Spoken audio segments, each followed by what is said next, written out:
Hey everyone, welcome back to the Habs Tonight channel. Dale, how's it going, buddy? How's Sweden?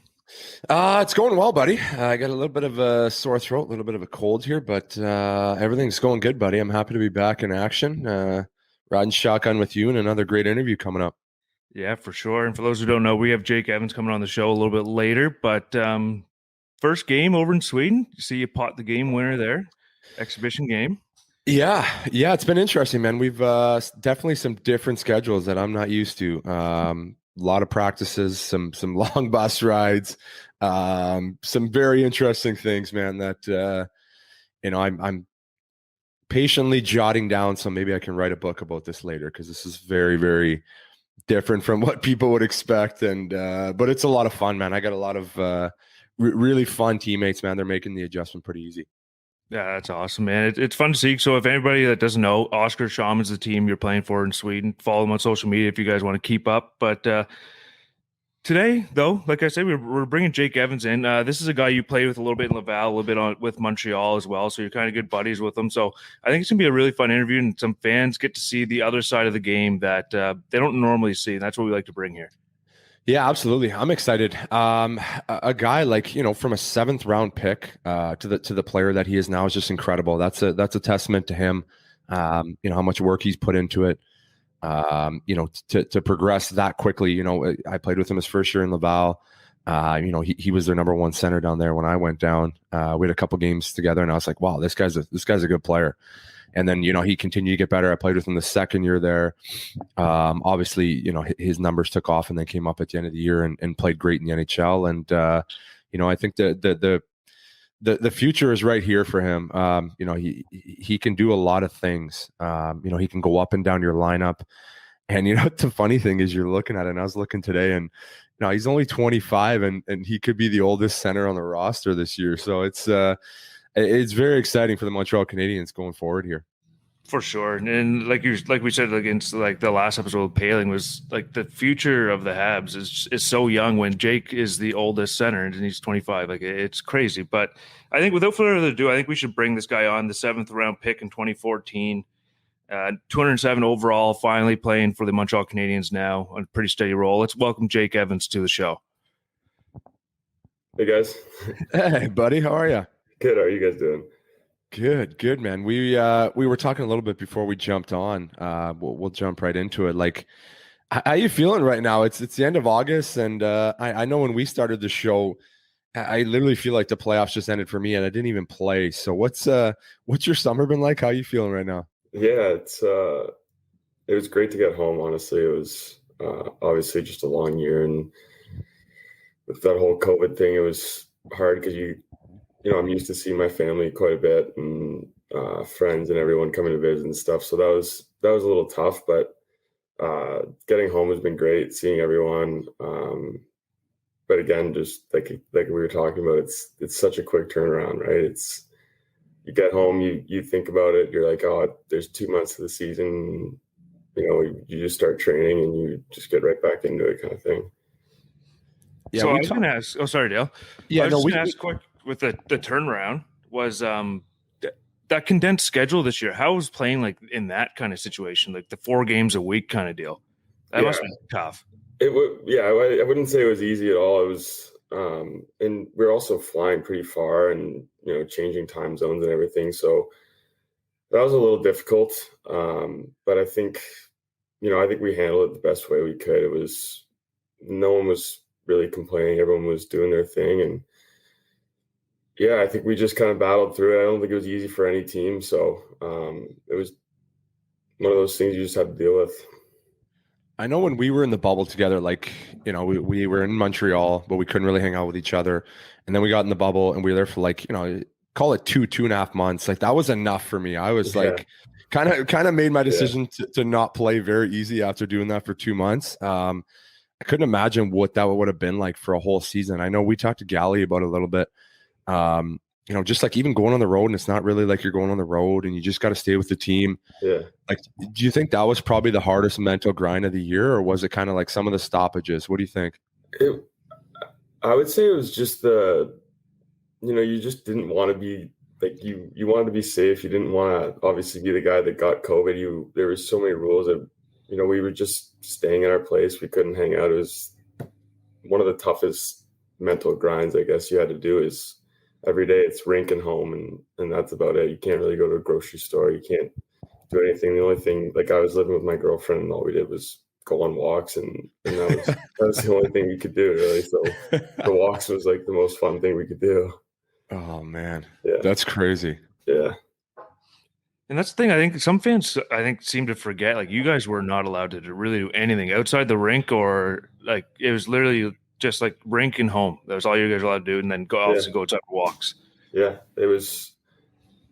Again, it was one of the weirdest experiences, and I've really never. I played in the NHL for like 13 games, I think, before COVID hit. So I really haven't fully experienced the whole, I guess, fans and, going out like and seeing the guys going for dinners and all that stuff. So it's hard to do, but also on the road, it was a good time too. Like, we had lounges every hotel room and could hang out with the guys, and you get a little closer, I guess, with them too. Like, it's like when we're in the bubble, you get to know guys a little better because you're just hanging out. There's no outside distractions, I guess, and you just lay low and chill with the guys. Yeah, that's great, man. That's great. But I didn't even think about that. Like, when you came up in 1920 there, like you said, you played 13 games, and then we got shut down, and then you went to the bubble, and then you had this year. Like, man, you haven't even experienced the NHL yet. Like, you go on the good California road trips and Florida, and oh man, yeah. I mean, you guys were in Vegas in the playoffs. You couldn't even do anything in Vegas. Yeah. Oh, I was so excited to go to Vegas, and I knew we couldn't do anything, but I just thought it'd be a cool city. I've never been. Right. And we get there, and we're like, you guys can't leave the hotel. You can't walk to the rink. You have to take the team bus. And like, we're just staring out the windows. Jeez. What hotel were you guys at there? Waldorf. Oh, okay. It's not a bad place to be staying. Oh, it was the hotel room was awesome. I can't complain at all, but it's still hard to see when you're just staring out the window and you see everyone living their lives, and you're like, I can't leave. Oh man, they have the giant baths in that bathroom, right? Yeah, that was when I had my concussion too. So I was just lounging in the bath for a while, and okay, yeah. Well, it's not bad. Not a bad place to relax a little bit. No, I can't complain. Let's rewind it back here, Jakey. Growing up in Toronto, obviously every kid, dreams of making their way to the NHL. You play junior in Toronto. Was there any thought of you to play major junior? Or were you always like, I want to go to college? Like, what was the progression there? Yeah, I mean, I grew up in like the Toronto minor hockey is insane. There's like, we played against McDavid, just some really good players. Like, it's top notch. And for me, I grew up and my cousins went to Cornell and played college hockey there. And I went and visited once or twice a year, and I loved it. Like, I just loved the atmosphere. I thought it was the coolest thing ever. So for me, it was kind of, I always wanted to go to college. But it was kind of hard. You're playing minor hockey. You got all your friends. Like, my minor hockey team had Fabry on it, who goes first round. And so it was kind of hard to stay away from major junior. Everyone's kind of getting sucked into it. And I don't know, you kind of get a little more fame going to the major junior route. But for me, it was always college. And so you did 4 years at Notre Dame, and ended up being the captain. We saw some pictures here. Yeah, Nick's got some. It's awesome. So maybe tell the fans like what it is like playing for like the Irish, like that school, and like the novelty of it and everything. Maybe tell the fans like what it's like to play for a school like Notre Dame. Oh, it was unbelievable playing there.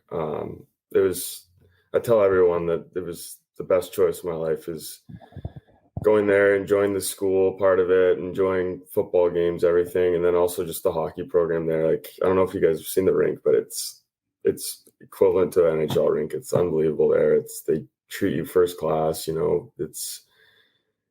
then just playing at that rink, the atmosphere there is unbelievable. It's just such a fun place to play. And it was honestly the most fun 4 years of my life. Was that always the place of choice? Was there any other option, or as soon as you went there, you're like, boom, I'm in. This is it? So my dad actually brought me on I remember it. I was still playing in like minor hockey with this team, and we won this tournament, and we all had like a fun time that night. And my dad wakes me up the next morning. He's like, "We're going on a recruiting trip." I'm like, "No, Dad, I'm not.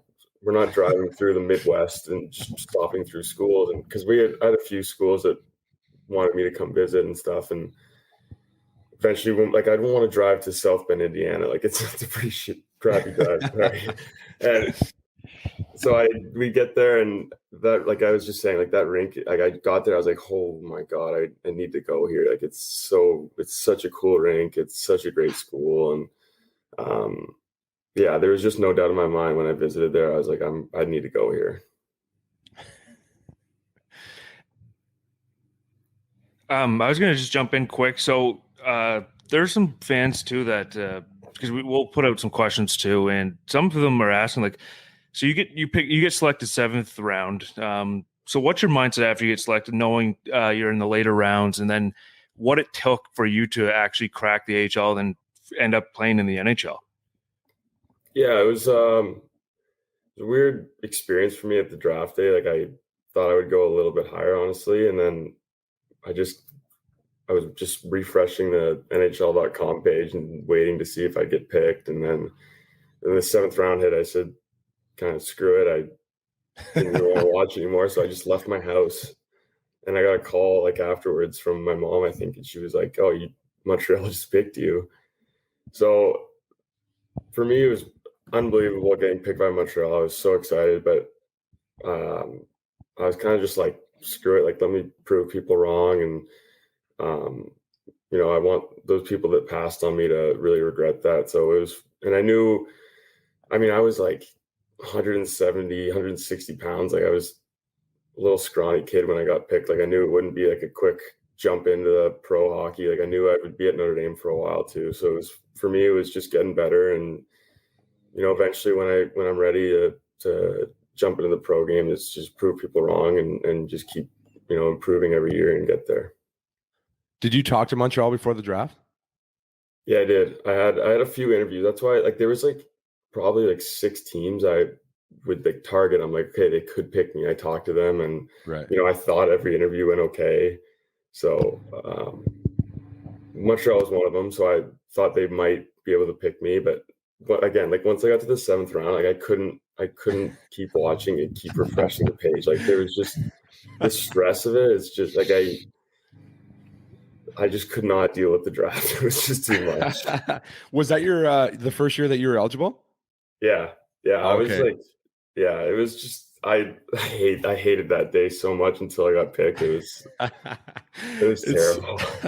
I know the feeling, man. I got passed over twice and I couldn't watch either one. Even the third year, I was like, yeah, and you see guys like you just see guys that you think to yourself, oh, well, how am I not getting picked instead of this guy, right? And yeah, I love that. And you know what though? Like it doesn't matter if you get picked or not. Like obviously it's a great experience to get picked, and you want to go to a great team like Montreal too. But it's all like I've seen so many guys in college, especially that play 4 years there and have such great careers, and then they have so many options to go to wherever team they want to and whatever is the best opportunity for them. So it's it's great to be picked, but it's also, if you're not, it's still you as long as you put in the work and you do well, you can go wherever you want, to be honest. Yeah, but there's absolutely no way you could have told yourself that on that day and been happy with it though. Well, so that was funny. Like I was like, it was like obviously the drafts in 2 days. So the first day I'm just watching and enjoying it and seeing who's getting picked, and then the second day I'm like, okay, like this is the day. Yeah. And I just waiting around, and then I started telling myself, you know what, it's probably better not to get picked. Like I'll have more options and all this stuff. And then once I got picked, I'm just so fired up, and like I'm on the street when I got the call. Like I'm just walking. Like I was just so fired up. So growing up in Toronto, how'd the family take it? Assuming they're Leafs fans. It was hilarious. Like my whole family, like me too. Like I was a Leafs fan growing up and loved watching them and all that stuff. And we'd have a few, like there's Habs fans everywhere, obviously. And a few of my family friends growing up were huge Habs fans. So we would always chirp each other growing up, like Toronto versus the Habs. And I'm always on the Toronto side of it. And then I get picked by the Habs and everyone's chirping me like you're a Habs fan now and all this stuff. So it was an easy transition, to be honest with you. So were they mad after the first round this year? Oh, I had a lot of messages. Even like my uncle, like every time the Leafs would beat the Habs, he would text me every time and saying like next time, buddy, or something like that. And then I had to send him a nice picture when we beat them in 7. It was pretty funny. Yeah. So did you go to any of the summer camps? You could go as a college guy, right? To summer The camps? development camps? Yeah. Yeah, I was definitely like the most experienced guy there by the end of it. I think I went to 6 of them. So I felt like I tell everyone this. I felt like a camp counselor by the end of it because I knew everything that was going on, and yeah, I went there quite a bit. That's beautiful, man. I remember you saying that now. Now that you say that, I I couldn't get away from them every summer. It was, I mean, I totally understand it. I wasn't playing pro yet, and then my 1 year in Laval, and I went back to it. So, but I was there. I think it was 6 years. Yeah. They go to start practice, and Jake's drawing on the board. All right, I felt like I knew. Yeah, Jake's gonna run practice here. Yeah, my last year I had to like talk with the guys about like my first, like I was like saying a speech in front of the guys. I just felt like I was literally a camp counselor, and I love those camps. Like they're good. You get to know everyone. You just get close with guys that could be your teammates or already are your teammates and stuff. But I did feel like, I've been there a lot, and I know everyone, and I basically felt like a camp counselor. Before like your first year in Laval, your last camp there, did you feel like you were ready to play pro? Like at that point, your 4th or 5th one, whatever it was, you're like, okay, I'm one of the better players. I'm one of the more experienced guys. I think I'm ready to make the jump to pro.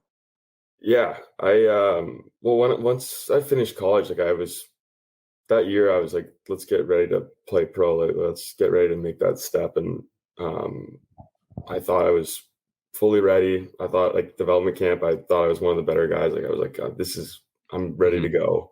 Mm-hmm. And then once I got to Laval, I was like, oh my God, this is way harder than I thought. Like this is tough. Yeah. So. Yeah. That's always like, tell people that like, I think the hardest part, like my first year was simply just like, living on your own and the schedule and just demands of kind of being a pro, right? Like, yeah, walk people through like what the hardest part is. Obviously the hockey's hard. You're making a jump, but all the life transitions that come with it are really, really tough, right?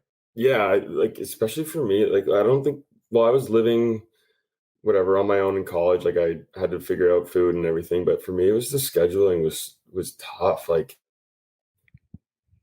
in college, you're playing 40 games, 45 games max. Like that's it. And you're playing twice a weekend, and your schedule. And then in the AHL, it's like, you're in Utica for 6 days, and then you bust to Springfield like that night and play the next day. Like it's not easy, right? And I've had to figure that out quick. And I mean, there was some games like where you see like it's just hard to have your legs. It's hard, and you got to find a way to play. Even if you don't have your legs, you got to find a way to make an impact too, right?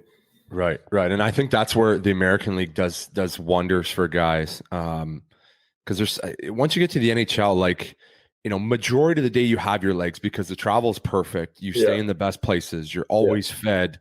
There's no bus rides. Mm-hmm. There's no like stopping at gas stations. Like it's like like you made it. They give you every opportunity to be successful. The American League is a grind, man. Like post game meals on the bus, like it's all bumpy and you're trying to eat your food, and it's like it's not easy, right? Like it's not, the food's fine, but it's just hard to eat on the bus, and you're just you're driving 3 hours after a game and playing the next day somewhere. It's not compared to the NHL, it's not the same, obviously. No, it is not. No. So who's the guy that either in Laval or on the Habs that like when you first got there, like kind of brought you in under their wing, or you learned a lot from? Well, that's a good question. I'm trying to think. Like my first year was guys Alex Grenier and Alex Belzile were probably the older guys that you kind of looked up to and reached out to you and were close with you and helped you out. And then once I got called up, eventually I was just trying to watch everyone, and I was just kind of starstruck. I was like, this is so cool and so amazing. And for me, it was like guys like Phil Danault is kind of a guy like, I want to be like. I love the way he plays. And then a guy like Galley too, who's been with the organization for so long and done such a good job, and he's just such a good guy to, hang around and just follow. So those are some of the guys that I definitely look up to and, and also enjoy hanging around. Yeah, two absolute beauties there. That's I think Phil is a really good comparison, and no disrespect to Phil. I think you probably have a little more offense in your game than Phil. I think you can, as you showed, you can play on the wing too, which is incredible. I didn't know you had the winger game in you till I saw you bounce around. You look pretty good on the wing, man. I didn't play wing for like probably 5 years, and then my last game in Laval, I think and I just started playing the wing there. I don't mind it. It's a different game, like it's tough on the walls, obviously, but I think you don't get as much speed, in your game. Like you need to stop and start a lot, and you're in more of a stop position when you're on the wall, and it's hard to jump into plays. But man, like for me, like I couldn't care less what position I'm playing. Like I just want to play and be put in a good spot and help the team. So whatever position I'm in, like I'll just do it. I couldn't care less, honestly. Yeah. What do you think the biggest jump was for you? Like I was there when you were at your first year. Yeah. Mind you, it was only a weekend that we played together, but I was like, man, this guy can play. And then obviously you took it to another level. You were playing so well. I was there for the first 3 months. You were playing so well. You literally just couldn't get a bounce for the first 15, 20 games. And then boom, you score an empty netter and that's it. Like, what was, like, how did you make that jump so quickly from year one to year two? What do you think the difference was? Was it, obviously just being more comfortable as a pro? What do you think the difference was? I'd say it's mainly that. Like for me, it's like my whole hockey career, especially once I started playing college, was like every year it's kind of, you start to figure things out a little more. And I just felt like I got more comfortable and a little bit, just a little better. And you start to know the league, whatever league you're in. So for me, it was same thing with Laval too. It's like my first game or 2 games there, I think I played like 4 minutes. Like I was not a good hockey player in Laval. Like I felt horrible. Like I would tell my parents, like, I think I might be in the coast soon. Like I'm not doing well. Right. Like I didn't think I could make a play. And then I got a little more opportunity playing with like some better guys. And then, it just started to click more. And it's the same thing. My second year is that the beginning of the second year for me was tough. Like you were saying, like I thought I was going to have such a great start to the year. Like I had a good training camp with the Habs, and I was like, this is going to be a great year. And then I didn't score a goal for 20 games, and I got scratched and unscratched. Like it was wild. I tell that story because that was pretty wild, man. I was there for that one. That was crazy. Yeah, I was like we were saying, like I was struggling. Like I thought it was going to be a way better year, like points wise, especially. Like I thought I was going to kind of, rack up the points. And the first, like, I think it was like 19 or something games, like I didn't score a goal and I started to suck. Like there was a couple plays I remember, like I was just like not doing well. Like my confidence was down, and then I got benched. I think it was like a Friday night. I got benched like half the game, and Joel wasn't even mad at me. I think he was just like, I know you're not doing well, and he just didn't play me. And then he texted me that night. He's saying, like, reset, like, don't worry about tomorrow. You're going to be out. Like, we'll skate you in the morning and, get your confidence back, and you'll be back the next game. And I was like, honestly, I think I need that. Like, I need at that reset. Point, right? I need a reset. Like I sucked. It was tough. And then I go bag skate in the morning with Joel and Burrows. And it was an afternoon game. I remember it was like a 3 o'clock game. Yeah, and I'm bag skating. Like my parents were in town, and like they were like ready to watch. And I told them I'm not playing. Like we'll go for breakfast, whatever. And I'm like, the skate was usually like an hour. Like I'm just like, it's like 50 minutes into the skate. Like I can't breathe. And Joel comes back to me. He starts laughing. He's like, hey, you're playing tonight, or you're playing this afternoon. Like go get undressed quick, go home, grab food, and I'll see you in like an hour. So I just came back and played the game, and I was like fourth line. They didn't play too much because I was too tired too. And then all the boys wanted me out there at the end because we were up like, I think we were up like 3-1, and I just threw a backhander at the net and his lucky went in. It was the best thing that happened to me, honestly. And it's crazy, man, how you can go from like just the emotional roller coasters of like, sometimes you truly in your head, you're like, wow, I'm awful. I can't play. Yeah. And nothing has changed. Like, you're the same player. You have the same skill. Yeah. It hasn't changed, but in your mind, Oh yeah. it's so hard to get past that. It And was such a mental grind for me. And yeah, but that was like the best thing that could have happened, because I knew once I got on the ice there, it's like I can do whatever I want. Like there's no expectations of me to play well. Like I just did 6 mountains or whatever like an hour ago. No Right. one's expecting me to play well, right? Right. Yeah. And I just enjoyed hockey again. Like it was the last few games before that, like I was not enjoying hockey. I didn't want the puck. Like I wanted to score so bad, and it just wasn't happening. I wasn't enjoying it. And then it just, when I got on the ice, I was like, and then one goal can change everything, which is, yeah, it's so funny how confidence works. And then yeah, you went on an absolute tear from there. I can't imagine you went, 3 games without a goal past the rest of the season. Yeah. It was like the thing is, like I felt good on the ice. Like the first 20 games, I actually felt good. And Joel like would come up to me. He's like, "You're actually playing well. Like don't worry about points and stuff." I was like, I'm trying not to, but it's hard. Yeah. It's hard. Right? Like you still want the points. So yeah. And then like I obviously just hit a wall, and then just one lucky bounce, kind of like it was a terrible backhand, like in my own end. Just got lucky. It was the luckiest. It was on edge. I remember rolling. I'm like, please go in, please go in. Yeah, and I just got lucky, and then from there on, like I just was enjoying hockey again. I got a few more bounces, and things went well. Yeah, I mean, when you look at the numbers, like 38 points in 51 games. I don't know how many assists you had in the first 20 either. I think I had like 3. Like it wasn't very many. It wasn't very many. So you literally went on a point per game pace in that league, which is incredible. Things just turn around, which is good. So. And then obviously, you get the call at the end of the year. What was that first game like for you? From the start of the year, the absolute roller coaster, and then you jump into your first NHL game. Yeah, well, like even when I got called up that day, I was sleeping, and because we had the day off, I remember, and I was just sleeping in, and it was like 9:30, and Joel called me, and I wasn't picking up, and then Brooksy, my roommate, he's like sleeping beside his phone, and his phone's ringing, and it's like Joel, and he's like, "Why the heck's this guy calling me right now?" He's like, "I need to talk to Jake." I'm like, "What's going on?"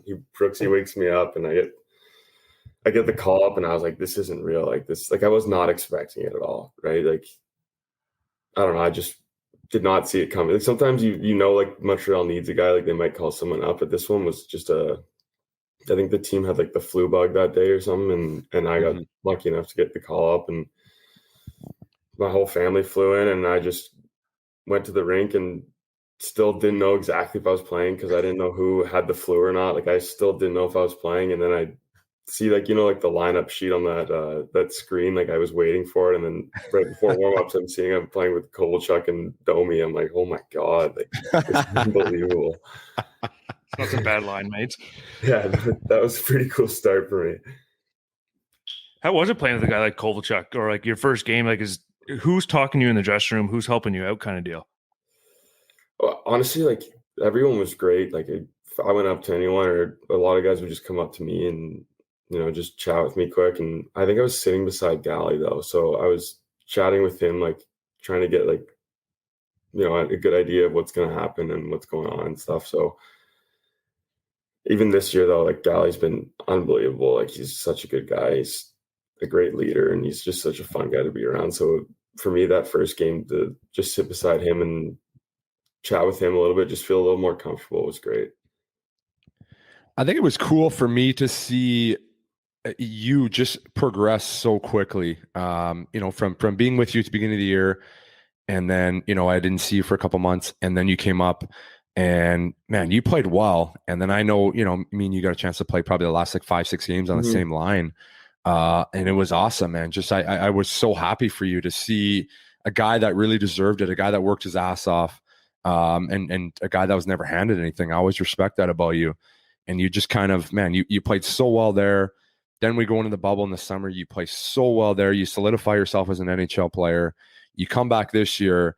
Where was your mindset coming out of the bubble? Obviously, a bubble was kind of weird. You knew you were an NHL player. You knew you're not going to the American League. How was that, getting ready for this season?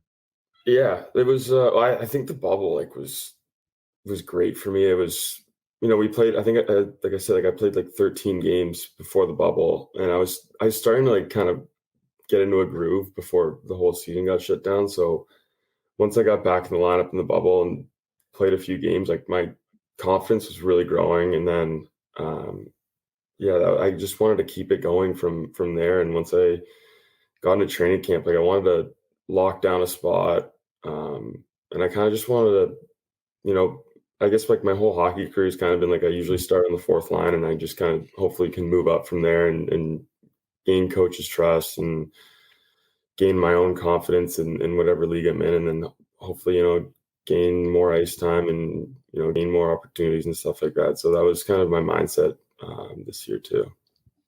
And we know like how this year, like it was a roller coaster. You guys started off the season great, and then the team kind of struggles a bit. We knew the schedule was kind of crazy for you guys coming down the stretch, but like maybe let's start talking about this year's run and like what it was like in the dressing room. And obviously, come up just a bit short there, but I mean, it was a heck of a playoffs. I know the fans were pumped. It was wild to watch. It was really fun, but maybe just walk the fans through the run this year and what it meant and like how close that team really was. Yeah, this year was I guess it was like everyone thinks it's a little unexpected that the run we had, but I really do think, especially at the start of the year, like I thought we were such a good team. Like we had a lot of depth. I think we were just a well-rounded team. We had great goaltending, great Ds, like four lines that we could just run the lines. Like it was, I just kind of had that feeling that we were a really good team. And obviously with the scheduling, and it's just a tough season, a mental grind. Like you're going to go in slumps and all that. So that was a little tough. But once we got into the playoffs, I think we just knew like we can make a run here. And then that Leafs series was obviously a tough one. But I don't think we ever lost that faith and that belief that we were going to, keep going and keep buzzing. And that was like, this team was so close. There's not one bad guy. There's not one guy you wouldn't want to go hang out with. So I think that helps a lot too. And just that run, no one had any expectations that we were going to beat the Leafs. No one like we were always the underdogs every single series. And I think that just helped us. Like we just kept playing our game and having fun with it and having fun with the guys. And it just kept going well. What was it like? The one moment to me that stands out is when Shea Weber takes a 4-minute penalty there against Tampa. Oh, yeah. What's it like? You go into the dressing room after you killed off whatever it was, a minute and a half. Yeah. And he's sitting there, just being around a guy that means that much to the dressing room. What was that like? Oh, we weren't talking about it in the dressing room at all, but for me personally, and I know I would say probably every single guy was thinking that, like, this is not, because we were down 3-0 at that time, right? Like I was like, yeah, this is not how we're going out, right? Like it's such a fluke penalty, high sticking, right? Like it's bad luck. And to see it happen to that guy, like that guy gives everything to the team. He's such, like, him, he's such an unbelievable guy. Like we were just, I think we weren't talking about it, but everyone knew, like, that's not how we're going out. Like we're killing this off. We're winning this game. And yeah, that would have been a tough moment for us. So I don't think we were going to let that happen. Yeah. I was so pumped when the boys killed it off, man. Like I was gut wrenched at home watching that. Like I can't imagine. Like that's the worst timing possible, is sitting through an intermission, like, and with that game and that, Stanley Cup Finals, and if you lose, you're out, and it's like, you're going back to the box for 2.5 minutes, and it's like, and that power play is like, they've got obviously some really good play. Like that's a scary power play too, right? Like power play. that's a tough intermission to sit through, and he didn't even show it. Like he was just locked in. Like I think he knew it too. Like we were going to kill that off for him, and yeah, that's a tough spot to be in, but like, I don't think anyone was letting, we were going to do anything to kill that penalty off.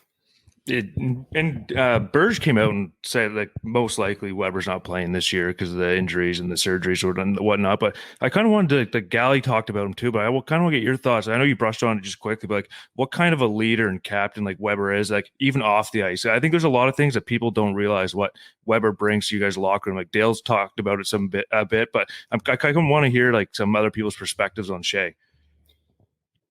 He's like the best guy. Like he's easy to talk. I was kind of new to the team last year too, and like he's such an easy guy to talk to. He's laid back, but once the game starts or even practice starts, like he's dialed in. He's serious. He's so competitive. He's such a hard worker. Like one of the best captains I've ever had. Like probably the best captain I've ever had. Honestly, where he's he's very personable. He's very easy to be friends with, but once you're on the ice, you follow him. Like you see how hard he's working. Like even the playoffs, like he was banged up. Like pretty banged up, and he just kept playing and didn't complain, and you couldn't see it, right? Like he's playing so well, and he's such a warrior, and then off the ice too, like he's just such a great guy to be around. So yeah, like he's just such an unbelievable guy. Yeah, it was. We spent the season defending him on this show. Like there's so many idiots running their mouth that have absolutely no idea what they're talking about. So. Yeah, it's like nice to hear that it's someone else say it. It's not just coming from my mouth. Yeah, so. Well, he goes like it goes past, like he has such an impact off the ice, and just for like even if he had a bad game, like he still has such a great impact on all the younger players, especially, and I think just the whole team in general. Like he makes everyone a better person and a better player, and that's why I think he's such a great captain. It's not, I mean, I don't care if you're the best player on the ice if you're the captain. Like you don't need to be. You just need to have a great impact on everyone else, right? And I think he does that every day. Oh, couldn't have said it better myself, buddy. You mentioned, talking about Phil. Obviously, that's a huge hole. The role in the style that you guys play. He chews up some big minutes there. Let's talk going forward here next year. Do you see yourself filling those minutes? Do you want to fill those defensive minutes? Would you want to be a little more offensive, which I think you can be, or where do you see the future next year for you? Yeah, I don't want to put like any strict, I want to be this line or this guy. Like I just want to keep getting better. Like I said before, like for me in college, like I just worked on getting better every year, and same with Laval too. Like I wanted to keep getting better, and I want to gain these opportunities. So for me, it's the same thing. I go in next year, and it's, I'll start wherever I start, and then I just want to keep getting better. And by the end of the year this year, like I started to get a little more defensive opportunities against some top lines, and like I love those opportunities. I think it's such a fun challenge to go against Matthews, McDavid, or Point and Kucherov and stuff like that. Like I love those opportunities. So if I'm given those roles and can help shut down some of the top lines, like I'd love to do that. But for me, it's just getting better every day and getting better every year and just gaining those opportunities. So is there something like this offseason that you've kind of like focused in on as the one thing you're trying to improve for next year? Like, is there any one thing or several things you're working on? I don't know if there's like one thing I'm tuning in on right now. It's more just all my skates. Like it helps when you play in this league for a little bit. You start to understand like what you can do and what you can't do. Like I'm skating with a lot of pros right now that we have some good skates. Like I just try and make, an NHL play. I don't try and do like these toe drags or drop passes. I just try and do like, what would actually work. And I just, like I was saying, like I'm understanding the league a little better, and I'm just trying to figure out what I can do that would help the team and help myself. I think that makes a huge difference for guys, that play 2 years in the league and guys that play 15. Kind of what you said is, you got to find what works in the league. For sure. You can't have guys come in and think they're going to toe drag everybody. It's not going to happen in the NHL. Good luck. Yeah. You won't last very long, right? Yeah. No, I agree. Like there's some things I just got to move out of my toolbox. I'm like, it's never going to happen really. Like maybe a few games I might try it, but not very often. So like I've been saying, it's just understanding what will work and what makes you a better hockey player, and just keep focusing on that stuff and just keep going from there. Beautiful. Right, beautiful. I know Brando had a couple couple questions of people that wrote in. Let's hit a couple of those, and I'll be back in 1 minute. Sure. So we have some fans on Reddit too that want to ask some questions. What are your goals for next season? How are you going to work towards it? Was one of them. I guess it was kind of like I've been saying. It's just I don't have any strict goals that are set. I want to get this many points or play this much ice time and stuff like that. I think it's just, for me, it's getting better and gaining those opportunities and gaining that trust of, your teammates and your coaches, where you can be put in those. I want to be put in those big time roles where, we're up 3-2 and there's a big defensive draw and the coach wants you on the ice. So I want to be able to be put in those spots and just be trusted and gain those opportunities. Oh, right on. And then we have this is an interesting one. It's not really hockey wise. It's because you got a business degree, I believe, right? At Notre Dame. And somebody was asking, is it something that, is there anything that interests you after your career or anything to use that degree that you received from Notre Dame? I get asked that a lot, and I really don't know what I would do with it right now. Like, I went to school to obviously play hockey and get that degree in case hockey doesn't work out or something happens. So it's nice to have that in the back pocket, and just in case things don't work out. But I really have no idea what I would do. Good man. Don't feel bad saying that. Don't feel bad saying that at all. I've got no idea. I might jump in on the podcast. Yeah, you don't need it for a long, long time, man. I think it's a great question, but I love your answer, man. Like, you just enjoy. I just don't think there's a point in me. I don't think it helps when you're thinking of, backup plans now. Like, that's why I went to school, so I don't have to worry about it too much. So I don't really want to think about life after hockey right now. So no, 25, buddy. You got lots of time. Yeah. This is the oldest center on the team, 25. Let's talk about that very quickly. Yeah. Like, you could be the oldest center on the team next year, 25. Like, how crazy is that? Yeah, it's I didn't know that. I listened to the intro. I was like, oh, that doesn't make much sense. But I know. Well, we've got, like, I might be the oldest, but I've got KK and Susie that are played 3 years already, right? Like, they're 3 years and they're 20 years old. Those guys, like, especially like Susie, like Suzuki's kind of like, I just feel like he's already like an experienced veteran, like the way he plays and the way he acts around the rink. Like, he just gets it, and so I don't know. I don't look into age very much. Like, I look at guys like the way they act around the rink, and Suzuki's kind of like, yeah, he's got some. He's the guy. Like, he's the top dog for me. Like, he just does well. He does well with everything. He handles all this adversity, and if we're not doing well, he still handles all the criticism well too. So, right, yeah, he's got a great mentality for it. Yeah. And then I think one or two more. One of them was like, who's the closest guy like on the team that you're like friends with? Like, who's your guy you hang out with the most? Well, this year was again like different. I suppose this year was tough. Yeah, you can hang out with guys, but we got really close with Toffoli this year. As we lived in the same buildings, we'd walk everywhere, we'd go on walks together, and my girlfriend and his wife were pretty close too, and going on walks and stuff. So he's a great guy, a great guy to look up to, honestly. Like, he's won some cups, like, he's been around the league a long time, and obviously still such a good player too. So I was really close with him, and it was good to have like a guy with that much experience and have him like right there. So if you wanted to go chat with him, like, you could go see him and go for a walk or something like that. So that was great.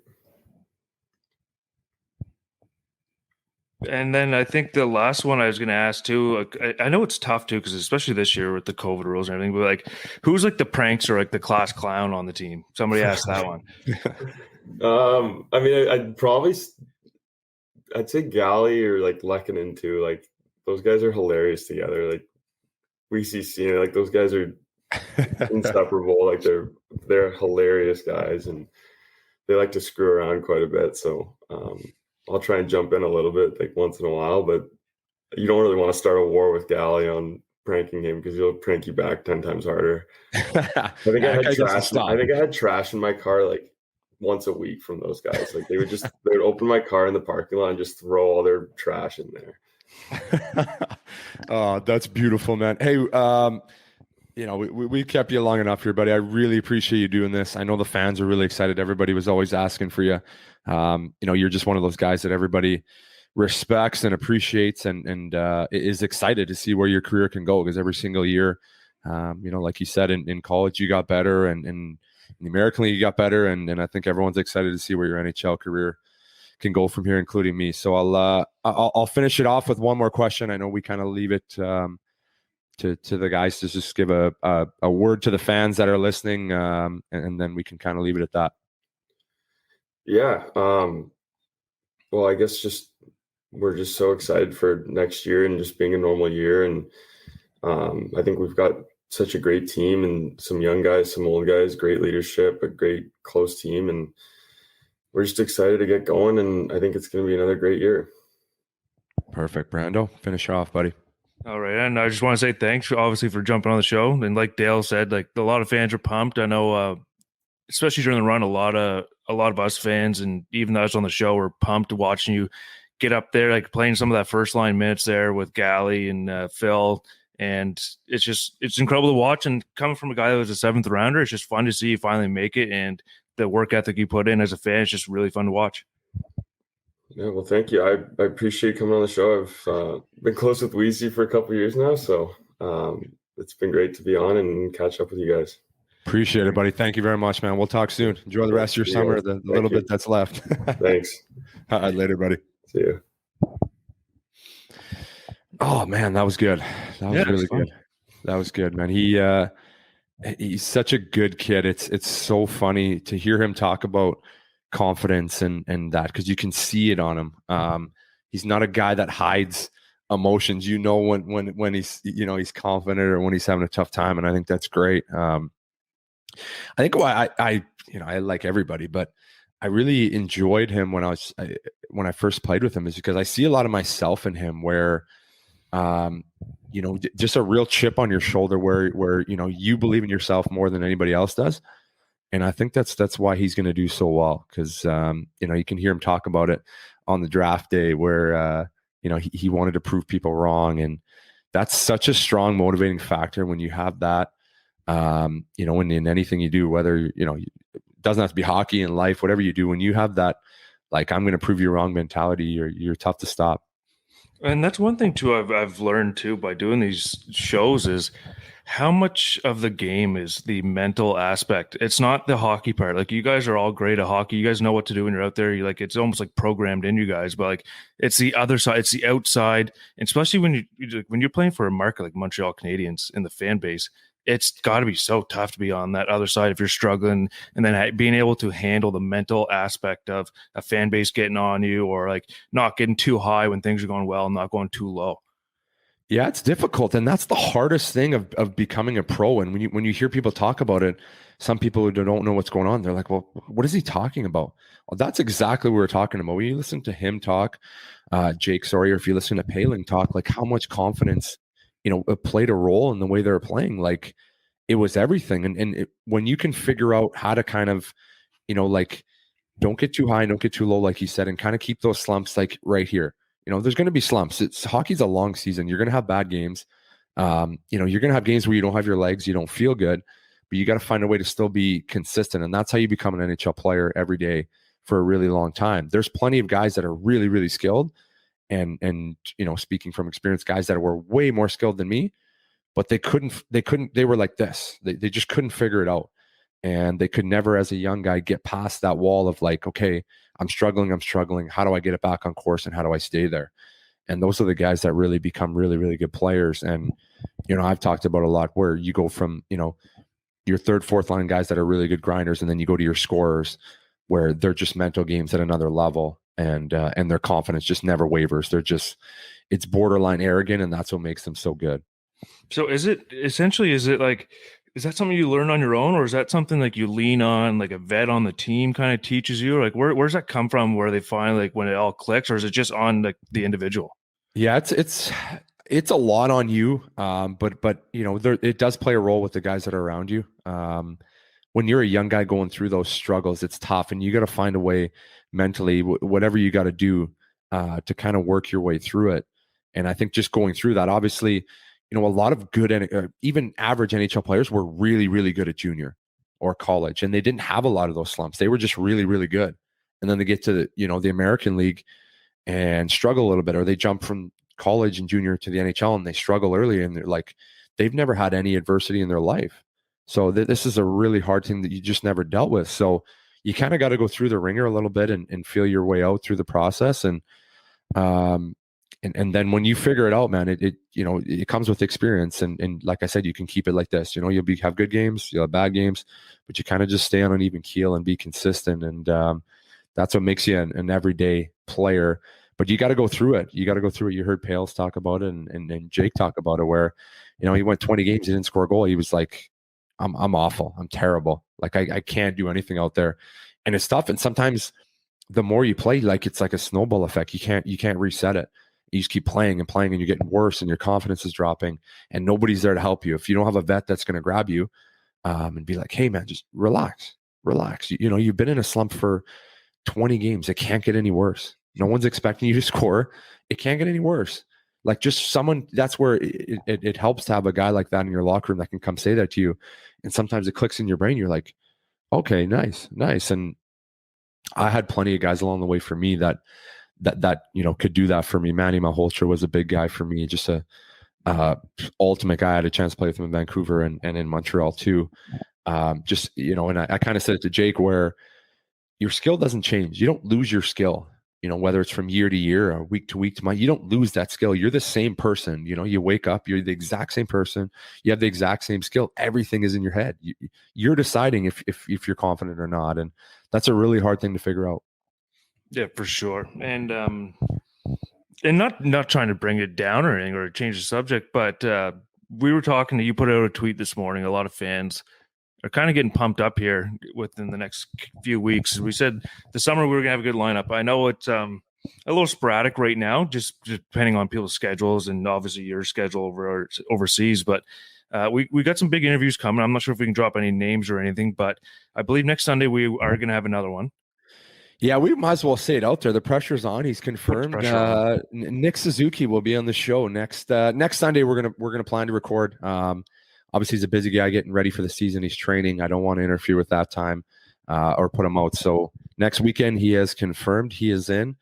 I have some lines out to Cole Caulfield and Jesperi. So I'm hoping to hear back from those guys. And then I would love to get Carey Price on and kind of finish the summer off with Carey Price. That's kind of a big one. I think I would just love to get him on and just chat about life. And I just think he's such a private guy, and I don't know if he'll agree to it, but I would love to get him on and talk about his family, talk about life, and just give people another aspect of who he is, because he is such a private person. And I would never want to overstep that, but we'll see where it goes. That'd be wicked too, because I find he'd be so interesting, because he's into he did the horseback riding, and I don't know what it's called, when he lasso something, but he did all that shit. People, yeah. So it's cool. So I think that fans would actually love that, to hear the Price outside of hockey. Yeah, absolutely. I wouldn't want to ask him anything about hockey. I would want to steer completely clear of that and try to just give people a different side of him, because he's a really cool guy and very interesting guy. That he hunts and does all that kind of stuff. So I'd be interested to get him on. And then we've talked about a little bit on the show. If we can, maybe during the season, instead of asking the players, because I would never ask players during the season. I don't like to do that. I know we've talked about that. Maybe getting some of the wives on and breaking it down, what that would be. I know we've talked about it. A couple of fans have asked for it, just to give people a different aspect of what it's like, what it's really like. And I think that would be pretty cool. So maybe we can fire some of those up once the season starts.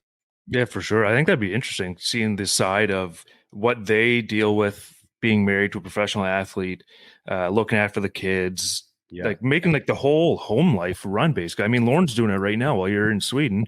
Right. She's got the 4 kiddos, the dogs, and it's impressive what they go through and what they do.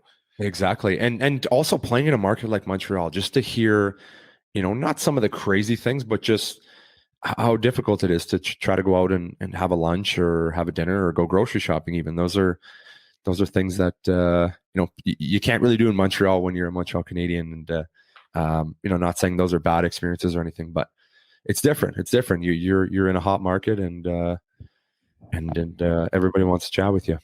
For sure. So I think we'll kind of wind it down here. We're getting close to an hour, but Nick's rolling the Habs Night merch. Get it at habsnight.net. I see Dale's wearing a shirt. I got my hat on today. Some nice stuff there.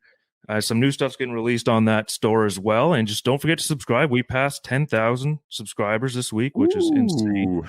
Yes, thank you guys. So the Habs Night team is still rolling, like we said. Not as much as obviously during the year with the content not really being there. But I mean, this one we're getting the interview, so make sure you subscribe so you don't miss out. Like Dale said, Nick Suzuki next weekend. Absolutely. That's going to be a good one. 10,000, obviously, subscribers. Thank you guys to everybody that listens and supports us. That's huge in such a short time. We never really knew how big we could grow it. I know 10,000 was kind of a goal for us, and I'm so pumped that we nailed it. And the next couple interviews are coming out. That was a great interview. He's such a funny kid, and the ones we got coming up will be awesome. We got some great stuff coming up. So again, be sure to subscribe so you don't miss anything. You'll never know who we got coming up. I'll throw a couple more lines out, ask a couple more current players, and Phil Danault is another guy that I would love to get on.